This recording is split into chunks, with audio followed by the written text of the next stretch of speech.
Well, several cities have started cracking down on out-of-state and unregistered cars because they're losing out on tax revenue.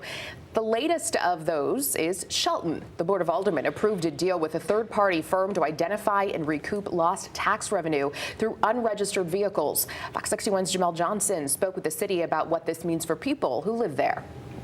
Shelton is the latest to join a list of cities trying to make car owners register their vehicles within the state. The process is still early, but the city says if you live here and your vehicle is registered in Vermont, New York, Maine, or even Florida, now's the time to register with Connecticut. In 2022, Danbury launched efforts to recoup potential lost tax revenue from out-of-state license plates.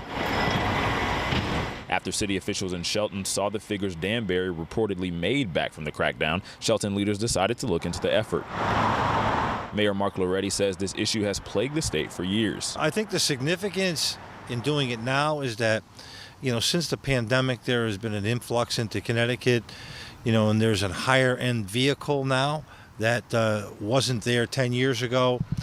And so, the stakes are a lot higher. With this in mind, 3rd Ward Alderman Chris Ballamassi helped spearhead an effort for Shelton to launch a program similar to Danbury's. Other citizens are paying, and everyone should be doing the same. If they live here for more than 90 days, they need to be registering their car in the state they live in, not somewhere else. A deal was made with third-party company Capital Tax Recovery, a group that uses a wide range of technology to identify out-of-state and unregistered vehicles and help recoup funds for the city. They have unique databases that cities don't have access to. They integrate that with the tax assessor of a city.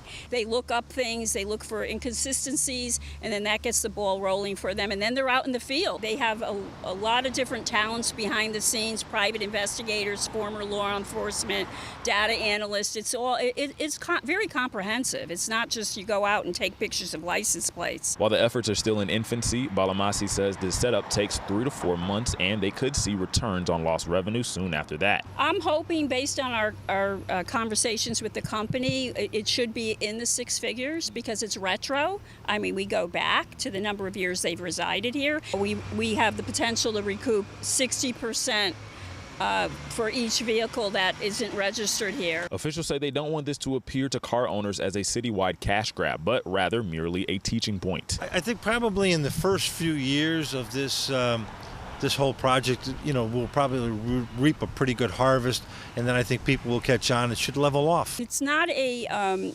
gotcha moment. It's really just educating people that you live here, you have to pay our taxes. Many people will say, oh my God, I didn't know I had to do that so quickly, and they will comply. The city says the initiative will help with recouping unpaid parking tickets, as those are harder to regulate with unregistered and out-of-state vehicles. The city says the Board of Aldermen recently approved the initiative, and a rollout is expected soon.